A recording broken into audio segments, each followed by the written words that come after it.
देखो इसमें दिया है कि कमला ने एक स्कूटर खरीदने के लिए किसी बैंक से 26,400 रुपये 15% वार्षिक दर से उधार लिए, जबकि ब्याज वार्षिक संयोजित होना है।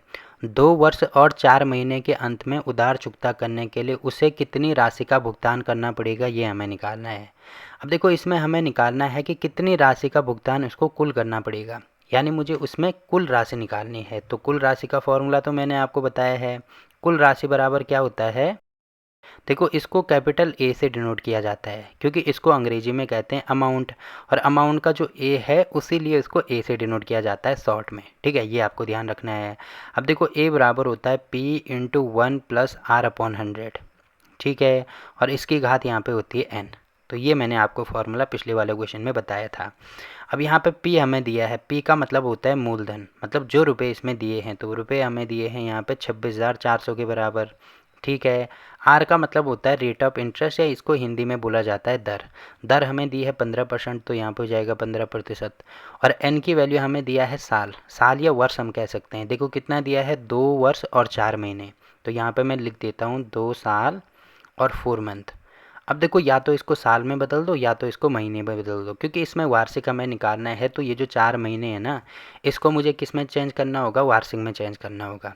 अब कैसे चेंज करेंगे, देखो हमें पता है कि 1 साल बराबर होता है 12 महीने।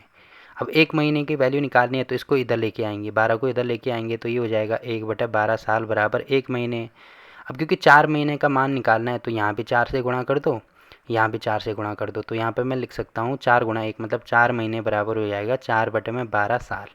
अब इसको 4 से काटेंगे तो यहाँ पे आपको दिखेगा कितना हो जाएगा, यहाँ पे हो जाएगा 1 और यहाँ पे हो जाएगा 3। तो मतलब 4 महीने का मान लिख सकता हूँ मैं 1/3 साल। तो इसको मैं यहाँ पे लिख सकता हूँ 2 सही 1/3, क्योंकि अगर मैं कहीं पे ऐसे लिखता हूँ 2 साल पूरा है प्लस 1/2 साल ये भी है, तो इन दोनों को जोड़ेंगे तो ये आ जाएगा 2 सही 1/2। ऐसे लिखो या ऐसे लिखो, बात एक ही होती है। ठीक है, अगर इसको भी गुणा करेंगे तो 2 दूनी 4 और 1 5/2 आएगा, और इसको भी गुणा करेंगे तो देखो हर समान करना पड़ेगा तो तब भी 5/2 ही आएगा। तो ये लिखो या ये लिखो, बात एक ही है। तो यहाँ पे हमने n का मान निकाल दिया, इसके बराबर है। यहाँ पे आपको कन्फ्यूज़न नहीं होना है कि ये हमने कहाँ से निकाला है, ये मैंने ऊपर आपको बता दिया। ठीक है, अब देखो यहाँ पे फॉर्मूला तो ये वाला है, तो यहाँ पे मैं लिख देता हूँ a बराबर होगा, p का मान हमें यहाँ पे दिया है 26,400 के बराबर। ठीक है, उसके बाद यहाँ पे हो जाएगा 1 धन r का मान दिया है 15 और बटे में यहाँ पे हो जाएगा 100। ठीक है, अब यहाँ पे है 2 सही, साल हमें दिया है 2 सही 1/3।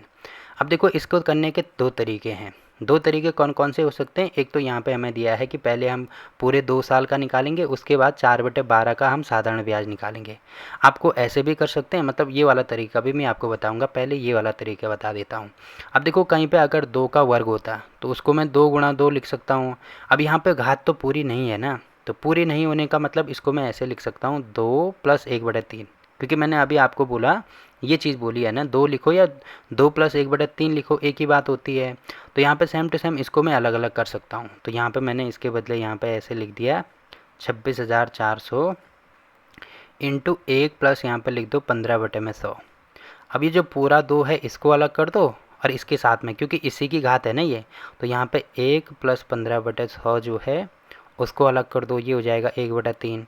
क्योंकि कहीं पे देखो 2 की घात 2 है तो इसको मैं अलग अलग लिख सकता हूँ। ये 2 की घात 4 ले लो, 2 की घात 4 ले लो तो इसको ऐसे लिखा जा सकता है 2 × 2 × 2, या इसको ऐसे भी लिख सकते हैं कि 2 की घात 3 इंटू 2 की घात 1। क्योंकि क्या होता है कि जब बेस सेम होता है तो घातें आपस में जुड़ जाती हैं।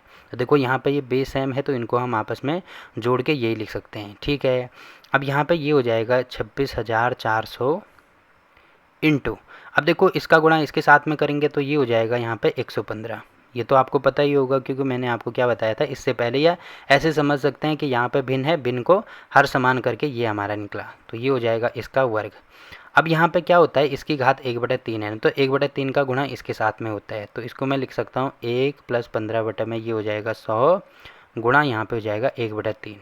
ठीक है, अब इसको और आगे हल करेंगे तो ये हो जाएगा हमारे पास 26,400, और यहाँ पे देखो इसको मैं बता देता हूँ, देखो यहाँ पे इसका वर्ग है तो ये क्या हो जाएगा, यहाँ पे हो जाएगा गुणा 115/100 गुणा 115/100। यहाँ तक तो किसी को कोई दिक्कत नहीं होगी। अब इसको हल करेंगे तो ये है यहाँ पे 1 + 15/100 गुणा 3 मतलब ये हो जाएगा 300। इसका गुणा यहाँ करेंगे तो ये हो जाएगा 315/300। ठीक है। अब हमें क्या करना है, इसको हल करना है। तो इसको हल हम कैसे करेंगे, आपको दिख रहा होगा। सबसे पहले तो यहाँ पे 1 2 2 जीरो से ये 2 जीरो काटेंगे, ठीक है। उसके बाद आपको 3 दिख रहा होगा, तो 3 का भाग मैं इसमें कर सकता हूँ। तो ये हो जाएगा 3 एकम 3, इसमें भाग नहीं जाएगा तो यहाँ पे 0, और 3 पंजे 15, तो ये आ रहा है 105। तो यहाँ पे ये हो रहा है 264 गुणा, अब देखो 105 ये हो रहा है। अब इसको अगर मैं सॉल्व करता हूँ, तो यहाँ पे अगर मैं 5 का भाग करूँगा तो यहाँ पे हो जाएगा 23, और यहाँ पे हो जाएगा कितना, 20। वैसे ही यहाँ पे भी 20 और यहाँ पे भी 23, 5 का भाग करके इनमें देख सकते हैं। तो ये हो जाएगा यहाँ पे 23 बटे में 20, इंटू यहाँ पे भी हो जाएगा ये 23 बटे में 20, फिर यहाँ पे इंटू ये हो जाएगा यहाँ पे 105 के बराबर, ठीक है। अब इसको हल करेंगे तो देखो कितना हो जाएगा, इसको मैं 2 से काट सकता हूँ।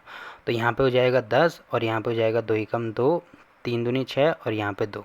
फिर दोबारा इसको भी 2 से काट सकते हैं। तो यहाँ पे हो जाएगा 10, और यहाँ पे हो जाएगा कितना, 2 से काटेंगे तो इसमें ये हो जाएगा 6 दूनी 12, और यहाँ पे 6 दूनी 12, तो ये हो रहा है 66। तो टोटल हो रहा है ये 66 गुणा 23 गुणा 23। तो 23 गुणा 23 गुणा 23 2 बार है गुणा 105 ये हो जाएगा। अब एक काम कर सकते हैं, देखो इसको भी मैं वैसे 5 से काट सकता हूँ। तो यहाँ पे हो जाएगा हमारा 2, और यहाँ पे हो जाएगा हमारा 5 दूनी 10, 5 एकम 5, तो ये भी हो जाएगा 21। फिर इसको 2 से काट सकते हैं इसके साथ में, तो ये हो जाएगा यहाँ पे 3 और 3। अब देखो इसको मैं ऐसे लिख सकता हूँ, देखो यहाँ पे मैं इसको हटा देता हूँ, ठीक है। तो ये हो जाएगा हमारे पास टोटल यहाँ पे आ रहा है 33 गुणा यहाँ पे आ रहा है 23 गुणा यहाँ पे आ रहा है 23। देखो 33 23 23 गुणा यहाँ पे हो जाएगा 21, और बटे में हमारा बच रहा है 10।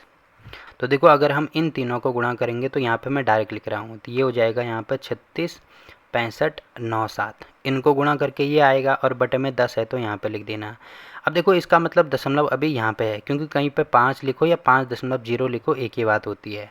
अब आपको यहाँ पे दिख रहा होगा कि बटे में 1 के आगे 1 जीरो है, तो ये जो दशमलव है ना, अगर मुझे यहाँ पे जीरो हटाना है तो ये जो दशमलव है ये 1 इधर आ जाता है। जितने जीरो 1 के आगे होंगे दशमलव इतना उधर आएगा। जैसे 1 जीरो है तो एक संख्या इधर आएगा, तो इसको मैं लिख सकता हूँ 36 65 9.7।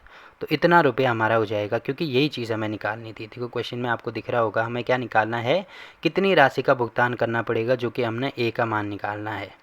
तो ए हो जाएगा इतनी राशि का भुगतान करना पड़ेगा। बाकी अपने आंसर को चेक भी करना है तो यहाँ पे कर सकते हैं, वही आ रहा है, ठीक है। तो एक तरीका तो मैंने आपको ये बताया, ये डायरेक्ट तरीका है। अब दूसरा तरीका देखो यहाँ पे हमें दिया है, देखो यहाँ पे संकेत ये भी दिया है कि ब्याज को वार्षिक संयोजित करते हुए पहले 2 वर्ष के लिए हमें ए का मान निकालना है, और उसके बाद दूसरे वर्ष की कुल राशि पर हमें क्या निकालना है कि 4/12 वर्ष का साधारण ब्याज निकालना है। कहने का मतलब ये है कि पहले ये वाले फॉर्मूले से, ये जो फॉर्मूला आपको दिख रहा है ना, यहाँ से देखो इसको मैं यहाँ से हटा देता हूँ। ये चीज़ तो आपको समझ में आई होगी। पहले हम यहाँ पे कंपाउंड इंटरेस्ट निकालेंगे इस वाली फॉर्मूले से, मतलब ये तो सेम टू सेम यही रहेगा। ए बराबर यहाँ पे हो जाएगा 26,400 इंटू यहाँ पे होगा 1 प्लस ये हो जाएगा 15/100। अब यहाँ पे जैसे मैंने 2 से ही 1/3 लिखा है ना, तो पहले यहाँ पे पूरे 2 साल के लिए निकालो, ठीक है। फिलहाल 2 साल के लिए निकालो। अब 2 साल के लिए निकालेंगे तो यहाँ पे हो जाएगा 64,000, और ये हो जाएगा गुणा में 100 प्लस 15, ये हो जाएगा 115/100। तो क्योंकि इसका वर्ग आ रहा है तो इसको हम 2 बार लिखेंगे, ठीक है। अब अगर मैं इसको किससे काटता हूँ, 5 से काटता हूँ, तो यहाँ पे हो जाएगा 23, और यहाँ पे हो जाएगा 20। वैसे ही यहाँ पे भी होगा 23, और यहाँ पे भी होगा 20। अब 1 0 2 0, 1 0 2 0 कैंसिल हो जाएंगे, 2 दूनी 4 से ये कटेगा, तो यहाँ पे हो जाएगा 6 चौको 24, फिर 2 बचा, 6 चौको 24, तो ये हो रहा है 66। अब इसको गुणा करेंगे 66 गुणा 23 गुणा 23, तो इनको गुणा करके आप देख लेना कितना आ रहा है। मैं डायरेक्ट गुणा कर रहा हूँ यहाँ पे, ठीक है। तो यहाँ पे मैं डायरेक्ट गुणा कर देता हूँ। देखो 66 गुणा 23 गुणा 23, इनको गुणा करके आ रहा है हमारे पास 34,914 के बराबर। अब देखो ये हमने पहले 2 साल के लिए निकाला है। अब जो 1/3 यहाँ पे देखो 2 साल के लिए तो हमने निकाल दिया। अब ये तो 1/3 साल के लिए है ना, तो इसमें हम सिंपल इंटरेस्ट का फॉर्मूला लगाएंगे, मतलब साधारण ब्याज का फॉर्मूला लगाएंगे। तो यहाँ पे हो जाएगा साधारण ब्याज। तो साधारण ब्याज क्या होता है, इसका फॉर्मूला होता है P/R/T/100। अब आपको ये ध्यान रखना है कि इसमें P जो हमारा अमाउंट निकला ना, तो ये वाला P हो जाएगा, ठीक है। तो P का मान तो इसके बराबर हो जाएगा, बाकी सेम टू सेम वही चीज़ रहेगी। देखो R मतलब रेट ऑफ इंटरेस्ट हमें 15 दिया है, इंटू टी मतलब टाइम हमें दिया है यहाँ पे 1/3, क्योंकि 2 साल के लिए हमने निकाल दिया, बाकी 1/3 साल के लिए हमें निकालना है, तो ये हमने अलग कर दिया। और बटे में 100 हो जाएगा, तो यहाँ पे कर देंगे 100। अब देखो यहाँ पे अगर मैं इसको लिखूँ तो ये है हमारे पास 3 4 9 1 4 ये है, और गुणा यहाँ पे है 5 और बटे में 100। ठीक है, अब इसका मतलब यहाँ पे हमें इसका गुणा करना पड़ेगा, तो 5 का गुणा इसके साथ में करेंगे तो 5 को यहाँ पे हो जाएगा 20, हासिल हो जाएगी 2, 5 एकम 5 और 2 ये हो जाएगा 7, फिर 9 पंजे 45 को हो जाएगा 5, हासिल होगी 4, 5 को 20 और 4 24 को 4, हासिल होगी 2, और 5 थी 15 16 17, तो यहाँ पे हो जाएगा 17 और बटे में ये हो जाएगा 100।